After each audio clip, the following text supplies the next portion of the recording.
नमस्कार, सगरमाथा प्राइम समाचारमा स्वागत छ। म केशव शर्मा। नमस्कार, म प्रसन्न ढुङ्गाना। सगरमाथा प्राइम समाचार सुरु गरौँ अहिलेसम्मका मुख्य समाचारबाट। आज थप 118 जना कोरोना संक्रमित थपिए। काठमाडौँ उपत्यकामा मात्रै 42 जना संक्रमित। आजै 120 जना निको भए। देशभर बाढी पहिरोको प्रकोप। जाजरकोटका बेपत्ता 12 मध्ये 7 जनाको शव फेला। कास्कीमा 4, लमजुङमा 3, म्याग्दीमा 3 र रुकुम पश्चिममा 2 जनाको मृत्यु। नेकपा स्थायी कमिटी बैठक साउन 2 गतेसम्मका लागि स्थगित। बाढी पहिरोमा परेकाहरूको उद्धारमा जुट्न कार्यकर्तालाई निर्देशन। विश्वमा कोरोना संक्रमणबाट ज्यान गुमाउनेको संख्या 5,58,000 नाग्यो। 1,24,28,000 बढी संक्रमित। र इङ्ग्लिस प्रिमियर लिग फुटबलमा टोटनहम बराबरीमा रोकियो। गैराती बर्नमाउथसँग भएको खेल गोलरहित बराबरीमा टुङ्गियो।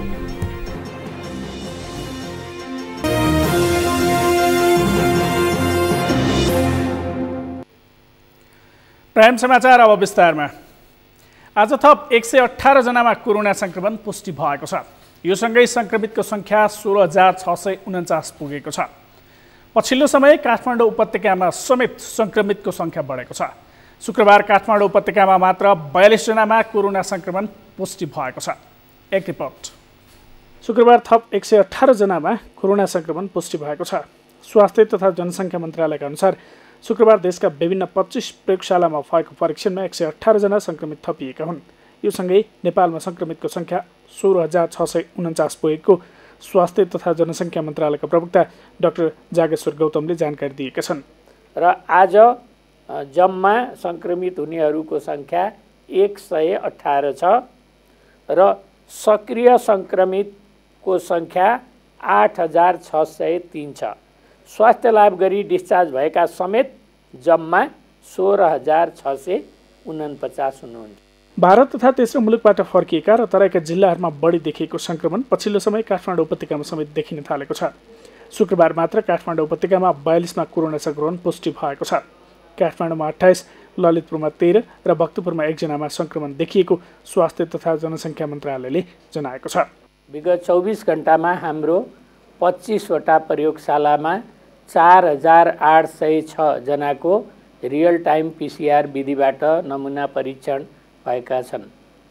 क्वारेन्टिनमा रहनुभएका व्यक्तिहरूको सङ्ख्या 23,910 रहेको छ। आइसोलेसनमा रहेका सङ्क्रमित व्यक्तिहरूको सङ्ख्या 8,603 छ। कोभिड-19बाट सङ्क्रमण मुक्त भई गत 24 घण्टामा डिस्चार्ज हुनुहुनेहरूमा जम्मा 120 जना हुनुहुन्छ र आजसम्म डिस्चार्ज हुनुहुने 8,011 हुनुहुन्छ।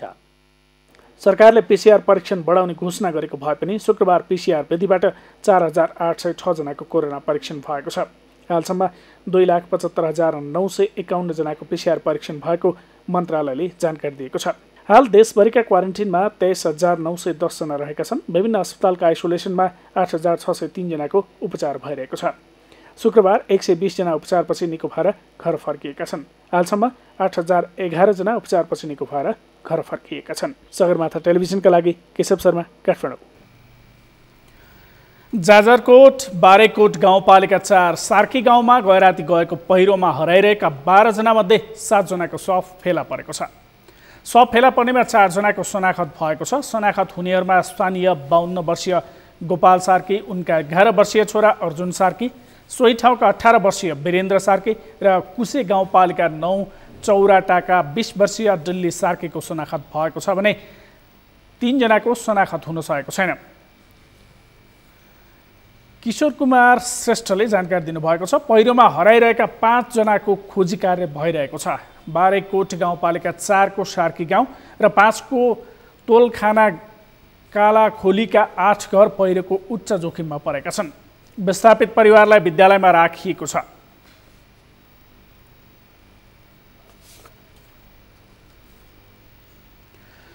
अविरल वर्षासँगै आएको पहिरोले घर पुरिँदा लमजुङमा एकै परिवारका 3 जनाको मृत्यु भएको छ।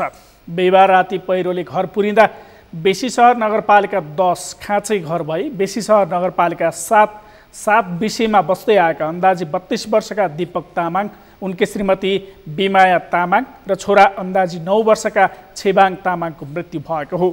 लमजुङ प्रहरीका अनुसार वर्षाका कारण बिहिबार राति 10:30 बजेतिर आएको पहिरोले घर पुरेको थियो। बिमायाको शव राति 12:50 बजेतिर फेला परेको थियो। दीपक र छोराको शव भने बिहान 2:45 बजे मात्रै फेला परेको हो। रुकुम पश्चिममा पहिरोले घर पुरिँदा 2 जनाको मृत्यु भएको छ। आज बिहान आएको पहिरोले रुकुम 8 बिस्कोट नगरपालिका 3 स्थित रेज खोला बस्ने तुलबहादुर दमाईको एक तले घर पुरिएको हो।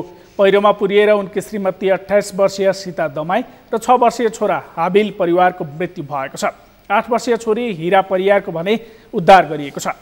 यस्तै अविरल वर्षाका कारण सिन्धुपाल्चोकको भुटेकोसी गाउँपालिकाको लार्चा पुलबाट एकजनालाई बाढीले बगाएको छ। यस्तै तातोपानी बजारका केही घर पनि बाढीले बगाएको छ।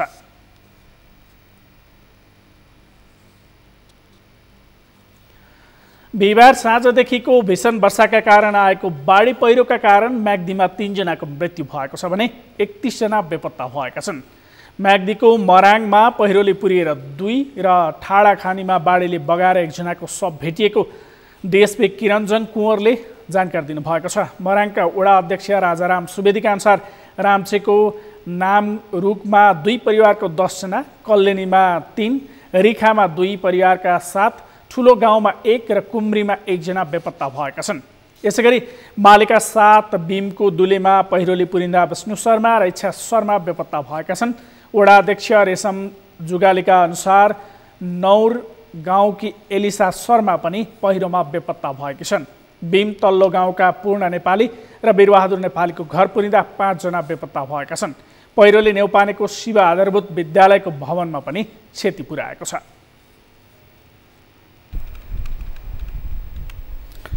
पश्चिम नवलपरासीको बर्दघाटमा खहरे खोलाले बगाउँदा आज 2 युवकको मृत्यु भएको छ। बर्दघाट 15 पोटाहा स्थित चोरहोर खोलामा माछा मार्ने क्रममा खोलाले बगाउँदा बर्दघाट 15 का 20 वर्षीय सुधीर विक र 18 वर्षीय प्रवीण विकको ज्यान गएको जिल्ला प्रहरी कार्यालय पश्चिम नवलपरासीका डिएसपी राजु लामाले जानकारी दिनुभयो।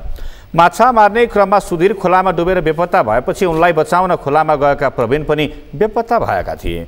उनीहरूसँगै माछा मार्न गएका अर्का सोहम कुमार सुनारले प्रहरीलाई खबर गरेका थिए। प्रहरी र स्थानीयले 1 घण्टासम्म खोजी गरी उनीहरूको शव फेला पारेको डिएसपी लामाले बताउनुभयो। उनीहरूको शव पोस्टमार्टमका लागि पृथ्वीचन्द्र अस्पताल परासीमा ल्याइएको छ। उनीहरूको शव डुबेको स्थानभन्दा करिब 5 मिटर तल फेला परेको प्रहरीले जनाएको छ। बिहिबार राति परेको अविरल वर्षाका कारण कास्कीका विभिन्न स्थान उच्च जोखिममा छन्। पोखराको रामघाट, काहुखोला, छोरेपाटन, फिर्के, मालेपाटन, सारङकोट, हेम्जा लगायतका स्थानमा बाढीको उच्च जोखिम देखिएको हो। कास्कीबाट तुलसीराम सुवेदीको रिपोर्ट। पोखरा 18 सराङकोट गोठादी स्थित टङ्गबहादुर थापाको घरमाथिबाट खसेको पहिरोमा पुरिँदा एउटै घरका 5 जनाको मृत्यु भएको छ। गए राति नै पोखराका विभिन्न स्थानमा गएको पहिरोका कारण 1 दर्जनभन्दा बढी घाइते भएको जिल्ला प्रहरी कार्यालय कास्कीले जनाएको छ। घटनामा परि घाइते भएकाहरूको पोखराको मणिपाल शिक्षण अस्पताल, नमस्ते अस्पताल पोखरा र पश्चिमाञ्चल अस्पतालमा उपचार भइरहेको बताइएको छ। अविरल वर्षासँगै पोखराको रामघाट स्थित सेती नदी र पोखरा 13 काहुखोला, बुडुवा खोला, घट्टे खोला लगायतका स्थानका हजारौं सर्वसाधारण जोखिममा परेका छन्। काहु खोलाको पानी निकासका लागि करिब 35 वर्ष पहिला बनेको ड्याममा अहिले अर्को थप ड्याम बनाएपछि जोखिम बढेको स्थानीयको गुनासो छ। काहु खोला आसपासका पोखरा 13 र 14 का करिब 20,000 सर्वसाधारण जोखिममा परेको स्थानीयले बताएका छन्। 2040 सालमा चाइनिजले यो ओभरफ्लो भनेर राखेको ठाउँ थियो। अब अहिले यो आर्बेजानी बाटो निर्माण गर्ने बेलामा लगभग चाहिँ 2 मिटर चाहिँ यो फाँट थपेको हुनाले कामखोलावासी फल्चनटोल, यो उत्तमटोल, खडराबेसी एयरपोर्ट लगायत खसी बजारदेखि लिएर लगभग चाहिँ 1-2 लाख मान्छेहरूसम्मकोलाई क्षति पुर्याउने चाहिँ भइरहेको छ। हामी यो यसको विरोधी होइन, यो बाँध बन्यो भनेर विरोधी, हामी विरोध गर्दैनौँ। यसले सबैतिर राम्रो होस्, सबैको हाम्रो बाटो रहनु, हामीलाई बचाउने किसिमको होस् भन्ने हाम्रो एउटा चाहना हो र यसले अहिले हाम्रो ठुलो हामीलाई राजभरि नसुकिकन हामी यहाँ जागेर पनि बसिरहेका छौँ। समस्या चाहिँ त्यही हो, अब पहिला यहाँ तपाईँ तलपट्टि एउटा पानी जाने थियो होइन, अहिले चाहिँ हात बढाइदिएर यो माथि हात बढाइदिएर सबैले रोटी भएको छ, रातभरि सुत्नै पाएको छ। छोरी कता के हुन्छ भनेर घरतिर नि आउने सानो भयो, अझै एक फिटका चाहिँ निकालेर पानी सर्नका जाओस्। कुनै एउटा चाहिँ गाउँ खोलाबाट चाहिँ बढेको बेलामा एउटा ढुङ्गा एउटा माटो डिस्को अथवा चाहिँ काठका टुक्राहरू आएर छेकियो भने अटोमेटिकली यो पानी चाहिँ आएर यहाँ चलेर काँखोला माथि जाएर चाहिँ कुनै पनि खतरा हुनसक्छ, नहोस् भन्नको लागि यता बस्ती पनि राम्रो होस् र आर्बनिएर पनि त्यहाँबाट जाने आउने गर्न सकोस् भन्ने चाहिँ हाम्रो चाहना। खोलाको पानी नहरमा लैजाने र त्योभन्दा बढी भएको पानीको निकासमा समस्या देखिँदा बस्ती जोखिममा परेको भन्दै स्थानीयहरू आक्रोशित भएका हुन्। अहिलेको पोखरामा परेको अविरल वर्षाले पोखरातिर बुढुवाका दर्जनौं घर समेत डुबानमा परेका छन्। पोखरा महानगरपालिका 13 का वडा अध्यक्ष दर्शन लामा भने काहु खोलाको ड्याम निर्माण चरणमै भएका कारण समस्या परेको बताउँछन्। दीर्घकालीन समस्या समाधानको लागि अब हामीले अब विभिन्न मन्त्रालयहरूमा पनि गुहार मागिरहेको छौँ, किनभने यो थुप्रै ठुलो योजनामा बन्छ र हाम्रो मात्रै क्षमताले यसलाई यो समस्याको समाधान चाहिँ गर्न सकिँदैन। त्यही भएको कारणले गर्दा अब हामीले घट्टी खोलादेखि नै काङखोलासम्म चाहिँ ब्यालेन्स मिलाएर यो जसरी यो क्यानल बनाएको छ काङखोलालाई त्यसरी नै यसलाई दोहोरो भागमा बाँडेर व्यवस्थित ढङ्गबाट लैजान सक्यो भने यो सधैँको लागि समाधान हुन्छ। हामी त्यही प्रयत्नमा लागिरहेका छौँ। देश नै कोरोनाको कहरले आक्रान्त भएका बेलामा अहिले परेको अविरल वर्षा र यसले गरेको क्षतिका बारेमा सरकारले तत्कालीन योजना ल्याएर तत्काल कार्यान्वयन गर्न आवश्यक छ। सँगै दीर्घकालीन योजना ल्याएर समस्याको दीर्घकालीन समाधान समेत खोज्न आवश्यक छ। सगरमाथा टेलिभिजनका लागि पोखराबाट तुलसीराम सुवेदीको रिपोर्ट। तनहुँको शुक्ला गण्डकी नगरपालिकाको दुलेगौडा स्थित पुल्चोक क्षेत्र सेती नदीमा आएको बाढीका कारण डुबानमा परेको छ। लगातारको वर्षाले सेती नदी उर्लिएर बढेसँगै शुक्ला गण्डकी नगरपालिकाको वडा नम्बर 4 र 8 को पुल्चोक स्थित सेती नदी किनारका बस्ती डुबानमा परेको हो। सेती र सुरौदी खोला समेत पुल्चोक क्षेत्रमा पसेपछि यहाँका 42 घर डुबानमा परेका छन्। त्यस्तै बाढीले स्थानीयका केही पशु चौपाया बगाएको छ। पीडित परिवारलाई उद्धार गरी स्थानीय विभिन्न समाजका भवनहरूमा राखिएको शुक्ला गण्डकीका नगर प्रमुख किसान गुरुङले जानकारी दिनुभएको छ। बिहिबार रातिदेखि अविरल वर्षा भएसँगै स्थानीय प्रशासन तथा स्थानीय पालिकाहरूले तटीय क्षेत्रमा बसोबास गर्ने तथा पहिरोको जोखिममा रहेका क्षेत्रका बासिन्दालाई सतर्क रहन आग्रह गरेका छन्।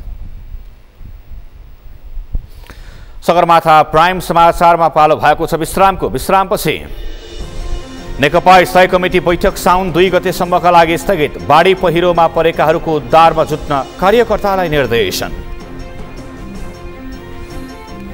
महोत्तरी जिल्लामा आँपका रुख सुक्ने प्रकोप फैलियो। करोडौंको क्षति किसानहरू मारमा। सरकारी निकाय बेखबर।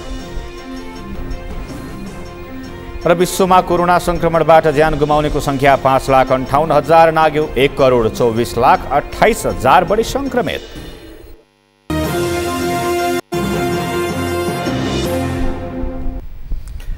विश्रामपछि सगरमाथा प्राइम समाचारमा पुनः स्वागत छ। अब बाँकी समाचार। नेकपा स्थायी कमिटीको बैठक थप 7 दिनसम्मका लागि स्थगित भएको छ। बाढी पहिरोको विपदको बेला पार्टी पंक्तिलाई राहत तथा उद्धारमा जुट्न निर्देशन दिँदै नेकपाले स्थायी कमिटी बैठक थप 7 दिनसम्मका लागि स्थगित गरिएको नेकपाका प्रवक्ता नारायण काजे स्पष्टले जानकारी दिनुभयो।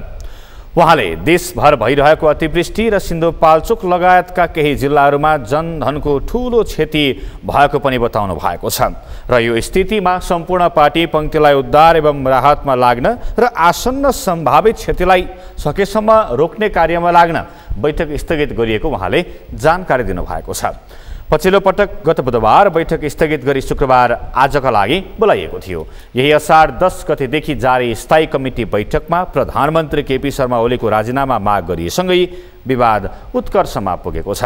पार्टीभित्र देखिएको विवाद समाधानका लागि भन्दै प्रधानमन्त्री ओली र दक्ष बीच केही दिनदेखि एक्लै वार्ता हुँदै आए पनि ठोस सहमति भने हुन सकेको छैन। प्रधानमन्त्री केपी शर्मा ओलीको पक्षमा आज पनि माइतीघरमा प्रदर्शन भएको छ। पार्टीभित्रैबाट राजीनामा माग भएपछि प्रधानमन्त्रीका समर्थकहरूले केही दिन यता प्रदर्शन गरिरहेका छन्। उपत्यकामा दिन प्रतिदिन कोरोना संक्रमणको जोखिम बढिरहे पनि प्रदर्शन भने भइरहेको छ। प्रधानमन्त्री ओलीलाई पार्टीभित्रैबाट राजीनामा दिन दबाब आएपछि ओली समर्थक नेता तथा कार्यकर्ताहरूले विभिन्न ठाउँमा प्रदर्शन गरेका हुन्। ओलीको नेतृत्वमा पार्टी र सरकारका काम प्रभावकारी नभएको भन्दै नेकपा स्थायी समितिका सदस्यहरूले राजीनामाको माग गरिरहेका बेला प्रदर्शन भएको हो।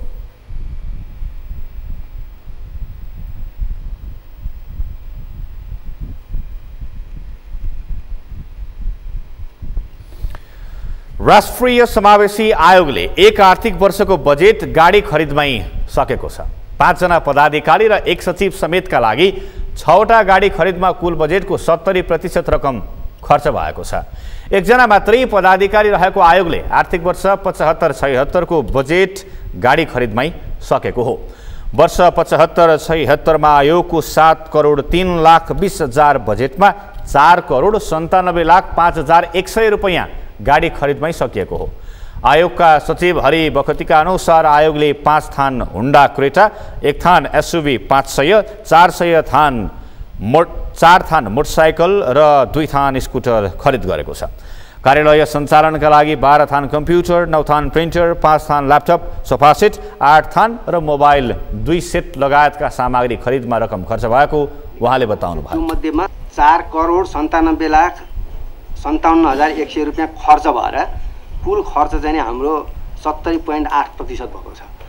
यो ठुलो खर्च केमा गयो भन्दा फ्याक्स मेसिन 1 थान, भ्याकुम क्लिनर 1 थान र टेलिभिजन 43 इन्चको 1 थान।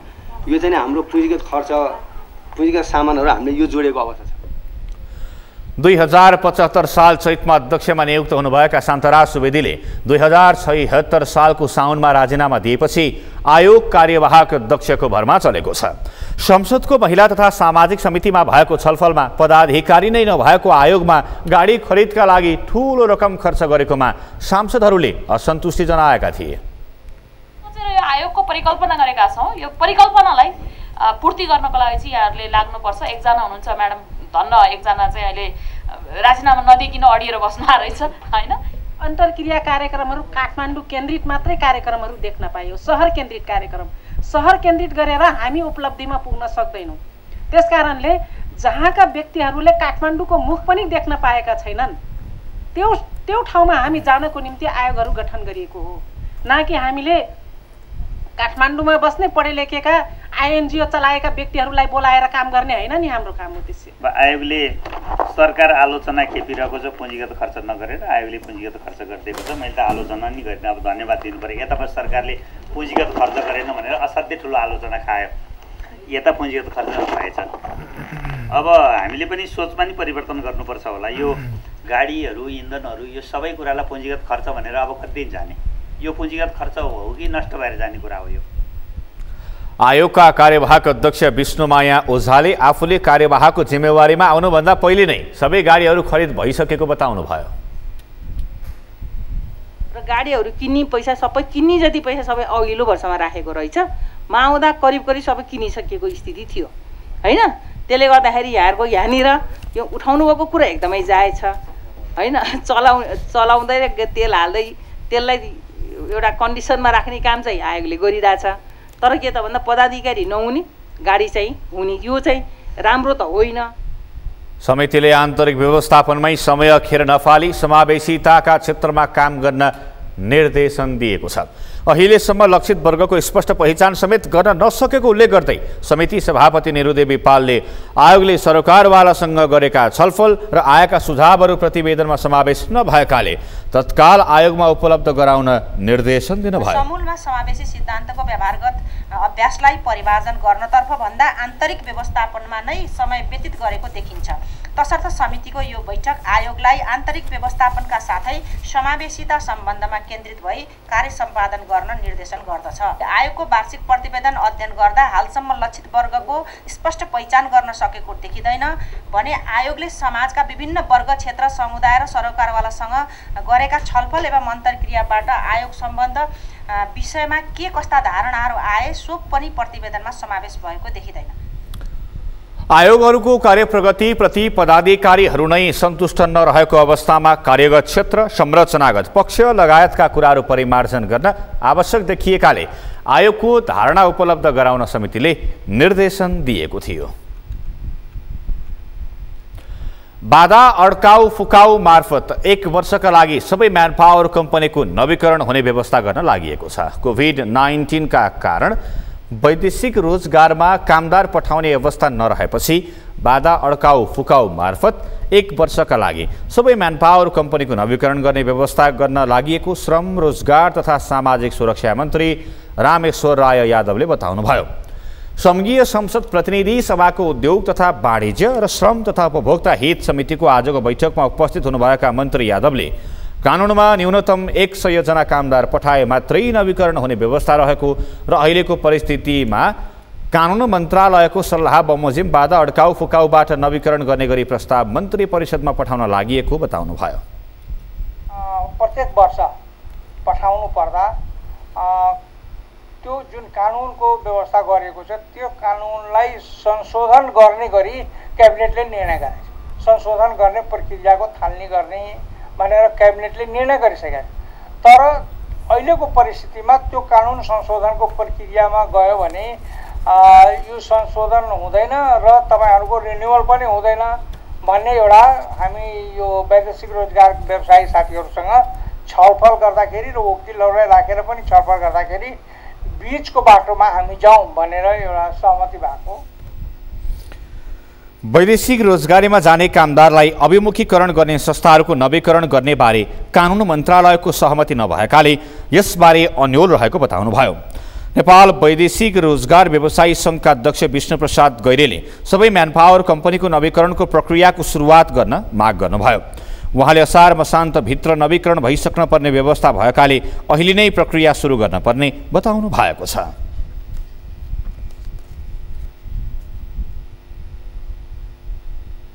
र मन्त्री परिषदको जुन मन्त्रीज्यूले जुन पेश गर्नुभएको छ त्यो पक्कै पनि हाम्रो पक्षमा आउला भन्ने हामी आशावादी पनि छौँ।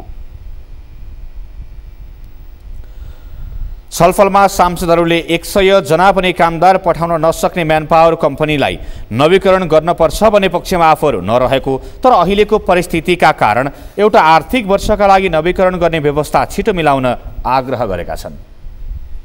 100 जना पनि वर्षभरिमा पठाउन नसक्ने म्यानपावरहरू चाहिँ नै रिन्यू गरिरहन पर्छ भन्ने म पनि पक्षमा छैन। तर अहिलेको परिस्थितिले हेर्दाखेरि एउटा आर्थिक वर्षसम्म चाहिँ नै हामीलाई रिन्यू गर्नुपर्छ कम्तीमा भन्ने जुन व्यवसायहरूको माग छ यसमा चाहिँ मेरो व्यक्तिगत तर्फबाट यो व्यवसायहरूको मागमा म समर्थन जनाउन चाहन्छु। यो अर्को कम्पनीहरूको सन्दर्भमा चाहिँ अब कानुनै संशोधन गर्ने खालको कुरो त अहिलेसम्म हुँदैन नै।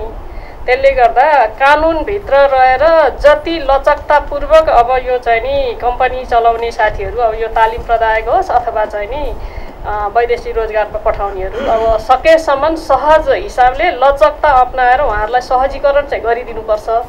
तर अब कानुनै परिवर्तन गर्ने खालको र कानुन मिचेर पनि गर्नुहोस् भनेर त हामीले निर्देशन दिन पनि सक्दैनौँ, दिन पनि हुँदैन।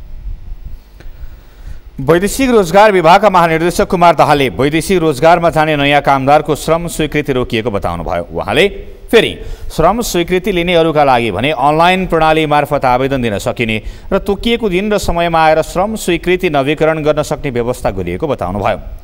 उहाँले 7वटै प्रदेशका कार्यालयबाट श्रम स्वीकृति लिन सकिने व्यवस्था मिलाइएको समेत बताउनु भएको छ।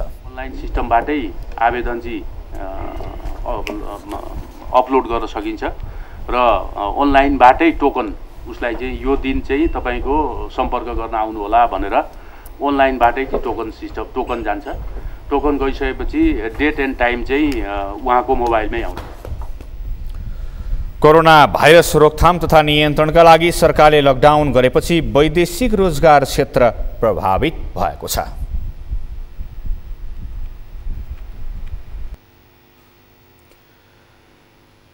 नेपाल यातायात व्यवसाय राष्ट्रिय महासंघ अहिलेकै अवस्थामा सवारी साधन सञ्चालन गर्न नसकिने बताएको छ। सरकारले आवश्यक सुरक्षा अपनाएर छोटो दूरीका सवारी सञ्चालन गर्ने निर्णय गरेसँगै महासंघले अहिलेकै अवस्थामा यातायात सञ्चालन गर्न नसकिने बताएको हो। महासंघको आज बसेको केन्द्रीय कमिटी बैठकले लकडाउन अवधिको बैंक किस्ता सार्नुपर्ने, ब्याज मिनाहा हुनुपर्ने, लकडाउन पछिको किस्ताका लागि समय सार्नुपर्ने र ब्याज पुनर्विचार गर्नुपर्ने लगायतका माग पूरा नभएसम्म यातायात सञ्चालन नगर्ने निर्णय गरेको छ। लकडाउनको 110 दिनसम्म पार्किङमा रहेका सवारी निकाल्दा सर्भिसिङमा मात्रै 50,000 देखि 5 लाखसम्म खर्च हुने अवस्था भएकाले पुनर्कर्जाको व्यवस्था गर्नुपर्ने महासंघका अध्यक्ष योगेन्द्र कुमार कर्मचारीले बताउनुभयो। चालक र सहचालकका लागि आवश्यक स्वास्थ्य सामग्रीको व्यवस्था गर्दै कोरोना बिमा गर्नुपर्ने उहाँले बताउनुभयो। बैंकमा तिर्नुपर्ने किस्ता, त्यो किस्तालाई त्यो पिरियडलाई 0 आउट सम्झेर त्यसलाई सार्नु पर्यो भनेको छ। दोस्रो कुरा के हो भने त्यो लकडाउन पिरियडसम्मको लाग्ने इन्ट्रेस्ट मिना हुनु पर्यो। तेस्रो कुरा के हो भने त्यो अब लकडाउन पिरियड पछिको किस्ता तिर्दा अहिले तोकिरहेको ब्याजलाई पुनर्विचार गर्नु पर्यो। भाडा बढाएर सवारी सञ्चालन गर्नु अहिलेको समस्या समाधान नभएकोले दैनिक सञ्चालन खर्च उठ्ने र बैंक किस्ता तिर्न पुग्ने गरी उपदानको व्यवस्था हुनुपर्ने उहाँले बताउनुभयो। सरकारले जिल्लाभित्र मात्रै सञ्चालन गर्ने गरी सिट क्षमताको 50% यात्रु राखेर सवारी सञ्चालन गर्न दिने निर्णय गरेको थियो। यस्तो अवस्थामा प्रचलित भाडा दरमा 50% बढी रकम लिन पाउने व्यवस्था पनि सरकारले गरेको थियो। महोत्तरीका अधिकांश स्थानीय तहमा आँपका बोटहरू सुक्न थालेका छन्। पाल बनाउने किराको संक्रमणले आँपका बोटहरू सुक्न थालेपछि किसानमा आँप नै लोप हुने चिन्ता बढेको छ। महोत्तरीबाट मनोज झाको रिपोर्ट। अघिल्लो वर्ष मात्रै आँपको रुख बेचेर 3 लाख आम्दानी गरेका महोत्तरी गाउँपालिकाका सत्तो ठाकुरले यसपालि आँप बेचेर साहुको ऋण तिरिसक्ने योजना बनाएका थिए। तर 6 महिना अगाडिबाट आँपका बोटहरू एक एक गर्दै सुक्न थालेर अहिले बगैँचा नै समाप्त भएपछि उनको योजना चकनाचुर भएको छ। सत्तो ठाकुर जस्तै महोत्तरीका हजारौं किसानहरू अहिले आँपको रुख सुकेर ठूलो आर्थिक क्षति बेहोरिरहेका छन्। आँपका रुखहरूमा लागेको रोकथामका लागि कतैबाट पहल नभएकोमा किसानहरू आक्रोशित भएका छन्। आँप भनेको मधेसको प्रमुख फल हो। अब मधेसको पहिचान नै गुम्न आँटे जस्तो छ। त्यसकारणले सरकारले अब यो कसरी यो फलफुललाई गर्नु भनेर अलि छिटै ध्यान दिनुपर्छ। सुरुमा रुखमा जालो लाग्ने, त्यसपछि बिस्तारै किरा लागेर आँपको पातहरू सुक्दै रुख नै सुकाइदिने रोगका कारण महोत्तरीका अधिकांश स्थानीय तह प्रभावित भएका छन्। जताततै आँपका बगैँचाहरू बोटहरू सुकेको अवस्थामा देखिन थालेका छन्। करोडौं आम्दानीको स्रोतका साथै तराईका जिल्लाको पहिचान बनिसकेको आँपमा लागेको रोगले उन्नत काठको पर्याय बनेको सिसौ तराईबाट लोप भए जस्तै आँप पनि लोप हुने त होइन भन्ने चिन्ता बढेको छ। सरकारले तत्काल यसको समाधान खोज्नुपर्ने स्थानीयको माग छ। यत्रो पालेको 10औं साल 20औं साल 50 साल जति भइसकेको गाछीहरू सुक्न थालेछन्। त्यसमा सरकारको अहिलेसम्म ध्यान गएका छैन। योलाई संरक्षित गर्न र सुरक्षित गर्न एकदम अति नै जरुरी भएको हुनाले नेपाल सरकारको ध्यान सबभन्दा पहिले यतातिर जाओस्। किनकि किसानले कुन पसेना बगाएर लगाएको यस्तो पालन पोषण गरेको गाछीहरू अहिले सुक्दैछन्। सरकार यो प्रति छिटोभन्दा छिटो गम्भीर भइदियोस् भन्ने हामीले आग्रह गर्न चाहन्छौँ। आँपमा यस्तो समस्या हुँदा समेत प्रदेश 2 स्थित भूमि व्यवस्था कृषि तथा सहकारी मन्त्रालय अन्तर्गतको बाली विकास अधिकृत मनिष कुमार पालले हालसम्म महोत्तरीमा यस्तो समस्या आएको बारे आफूलाई कतैबाट जानकारी नआएको बताएका छन्। उनले यसबारेमा विस्तृत बुझ्ने र समस्याको निदानको लागि प्रयास थाल्ने बताएका छन्। पालका अनुसार आँपको बोटहरूमा देखिएको समस्या पाल बनाउने किरा अर्थात् टेन क्याटरपिलर रोग भएको भन्दै संक्रमण थोरै मात्र फैलिएको भए औषधिले ठिक हुने बताएका छन्। रोग अत्याधिक र रुख नै सुकिसकेको भए रोग लागेको हाँगा वा रुख नै काटेर बगैँचा क्षेत्रबाट अलग्याउनु पर्ने उनको सुझाव छ।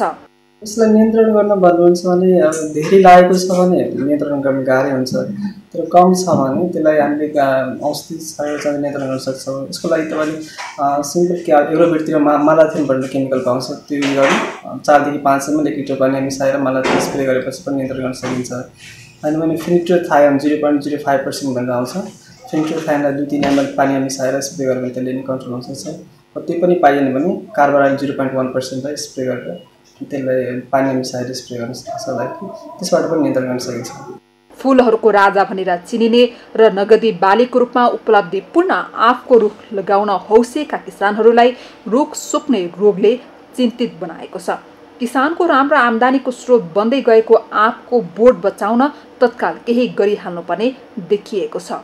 सगरमाथा टेलिभिजनका लागि महोत्तरीबाट मनोज झाको रिपोर्ट। सगरमाथा प्राइम समाचारमा एकैछिन विश्रामपछि विश्वमा कोरोना संक्रमणबाट ज्यान गुमाउनेको संख्या 5,58,000 नाग्यो। 1,24,28,000 बढी संक्रमित। र इङ्ग्लिस प्रिमियर लिग फुटबलमा टोटनह्याम बराबरीमा रोकियो। बर्नमाउथसँग भएको खेल गोलरहित बराबरीमा टुङ्गियो।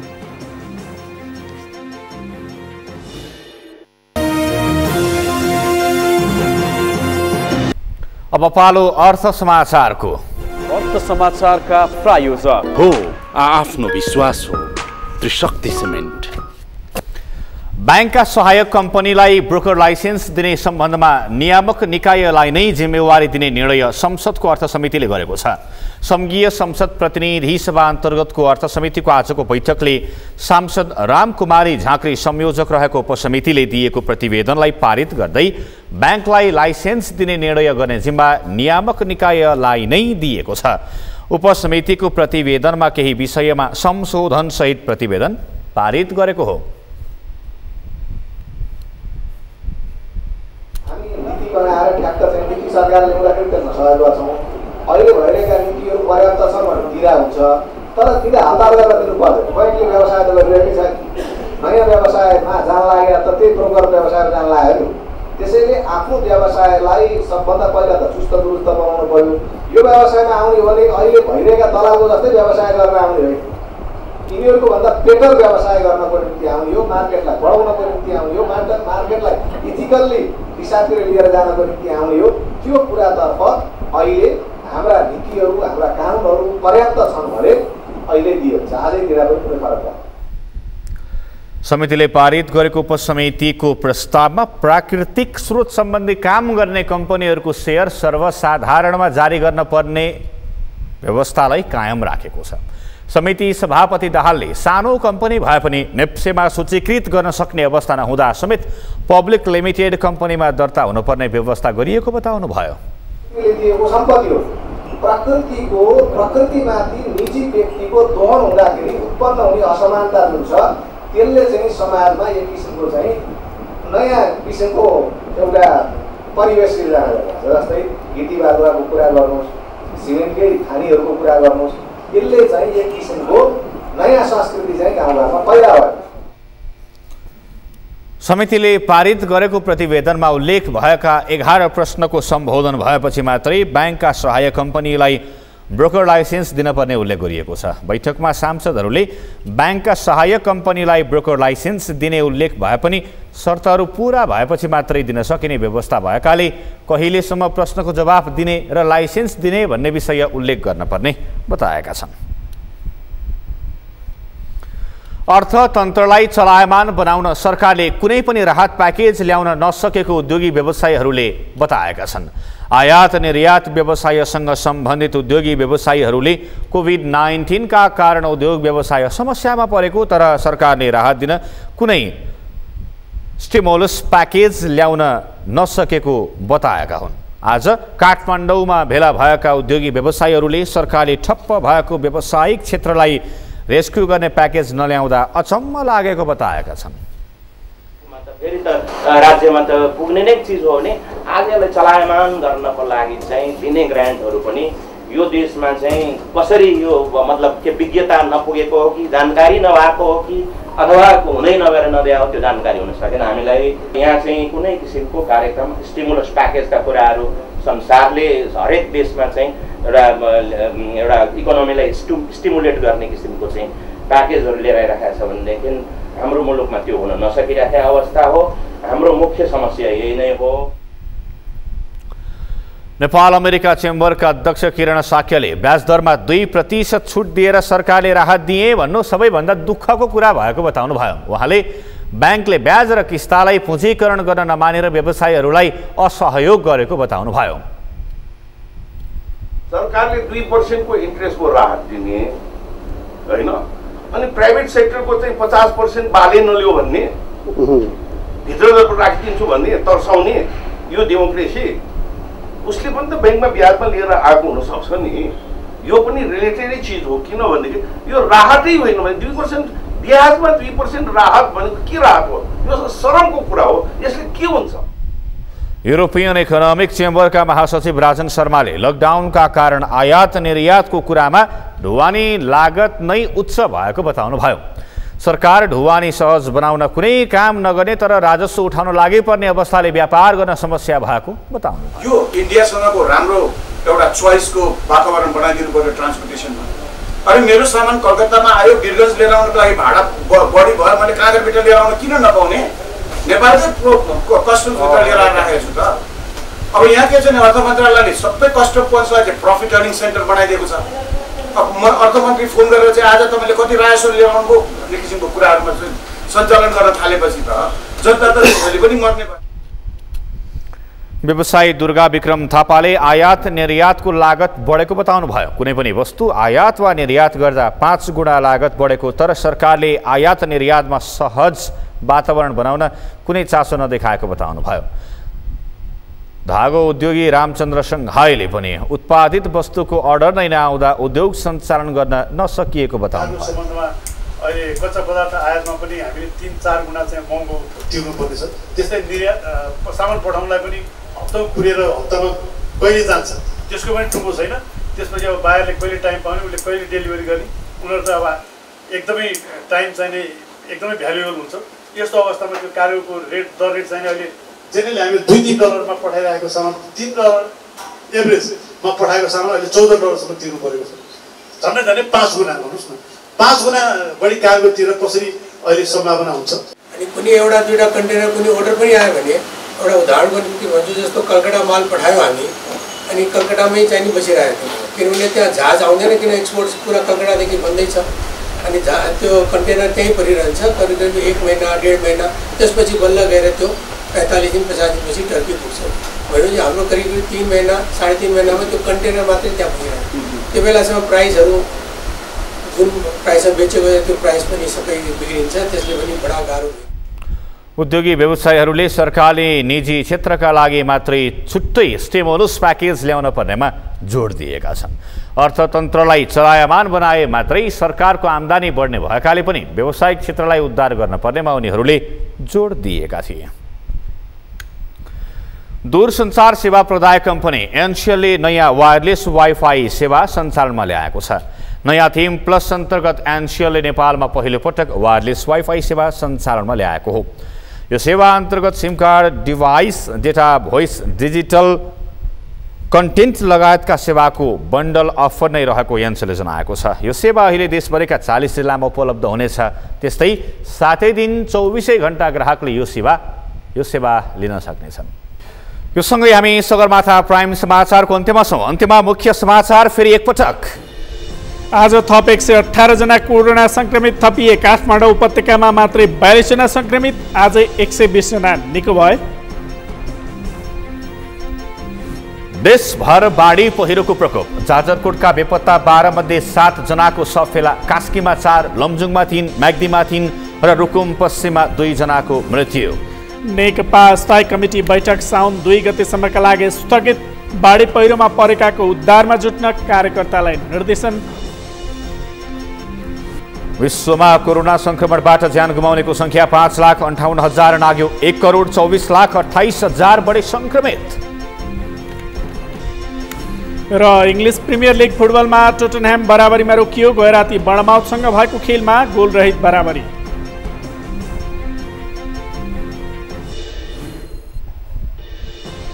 हवस् त सगरमाथा प्राइम समाचार अहिलेलाई सकियो। तपाईँ समाचार बुलेटिनका साथै सगरमाथा टेलिभिजनका सम्पूर्ण कार्यक्रम www.sagarmatha.tv मा पनि पढ्न र हेर्न सक्नुहुनेछ। साथै युट्युबमा youtube.com/sagarmatha TV नेपालमा हेर्न सक्नुहुनेछ। मोबाइलमा प्ले स्टोर तथा एप स्टोरमा गई सगरमाथा टिभी एप डाउनलोड गरी हामीलाई प्रत्यक्ष हेर्न सक्नुहुनेछ। साथै तपाईँ हामीलाई फेसबुकमा पनि facebook.com/STV नेपालमा फलो गर्न सक्नुहुनेछ। समाचारको शिखर, नेपालको गौरव, नेपालको पहिलो न्युज च्यानल सगरमाथा टेलिभिजन हेर्दै गर्नुहोला। नमस्कार। नमस्कार।